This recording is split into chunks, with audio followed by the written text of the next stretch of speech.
తాను బతికినంత వరకు ఎవరి ఉద్యోగాలు కోల్పోలేరని మమతా బెనర్జీ అన్నారు. కొత్తగా నియామకమైన టీచర్లతో బెంగాల్ సీఎం మమతా బెనర్జీ సమావేశమయ్యారు. సుప్రీంకోర్టు నిర్ణయంతో తన గుండె రాయిలా మారిందని, ఎవరైనా తనకు సవాల్ విసిరితే దాన్ని ఎలా ఎదుర్కోవాలో తనకు తెలుసు అని మమతా అన్నారు. ఇచ్చిన మాటకు కట్టుబడి ఉన్నానని, అర్హులైన అభ్యర్థుల ఉద్యోగాలు చేజారకుండా చూస్తాను అని భరోసా ఇచ్చారు.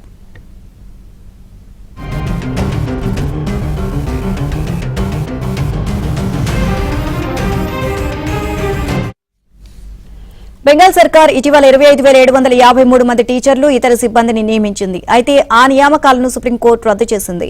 నియామక ప్రక్రియ పూర్తిగా లోపభూయిష్టం, కళంకితమైందిగా ఉన్నట్లు సుప్రీంకోర్టు తెలియజేసింది. దీంతో నియామకాలను రద్దు చేసిన ధర్మాసనం కొత్త నియామక ప్రక్రియను చేపట్టి 3 నెలల్లో పూర్తి చేయాలని పశ్చిమ బెంగాల్లోని తృణమూల్ కాంగ్రెస్ ప్రభుత్వాన్ని ఆదేశించింది. అయితే దీన్ని వ్యతిరేకిస్తున్న మమతా బెనర్జీ టీచర్లకు బాసటగా నిలిచారు.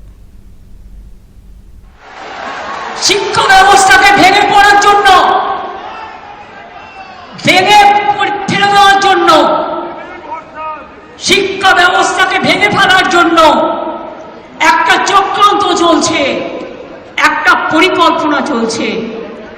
9, 10, 11, 12 এর টিচাররা gateway of the higher education তারা তৈরি করে। তারা অনেকে খাতা দেখছে, তারা অনেকে গোল্ড মেডালিস্ট আছে, তাদের জীবনে ভালো রেজাল্ট করে এসছে।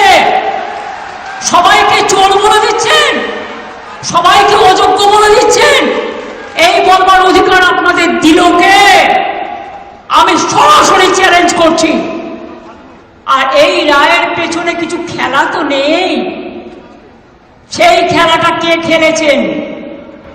একজন প্রধান বিচারপতি স্টে করে দিচ্ছেন।